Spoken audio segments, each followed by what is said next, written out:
Hello guys, hello mga kabasyang. So ngayon magluluto na naman tayo ng pusit guys. Walang katapusang pusit. Ayan guys.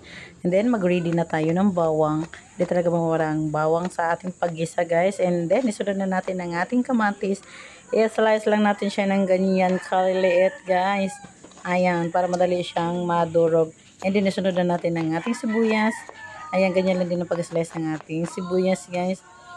And then, igisa na natin. Unahin na natin ang bawang at huwag natin tagalan para hindi siya masunog. At isabay na natin ang ating kamatis at sibuyas. And then, naglagay tayo ng konting luya. Pawala lang ng langsa, guys. And then, sunod na natin ang ating pusit. Ayan, guys. And then, hinislice na natin yan ng ating pusit, guys. Dahil malaki na pusit yan. And then, hinislice lang natin siya maliliit. And then, naglagay na tayo ng konting tuyo. And then, isunod na natin ng ating konting suka. And then, mag-add din tayo ng konting magic syrup. Pangpalasa natin yan, guys. Di mawala ang magic sa ating ginisa. And then, isunod natin ating paminta.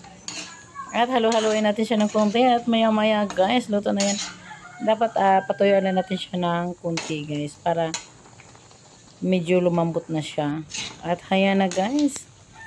Medyo tuyo na siya. Nag-add din pala tayo ng dahon ng laurel. Nababanguhan lang ako kasi wala tayong bell pepper. At ayan na guys, luto na ang ating pusit. Nilagyan natin ng konting celery green. Ayan. Salamat sa panonood. Kain na na. Bye-bye.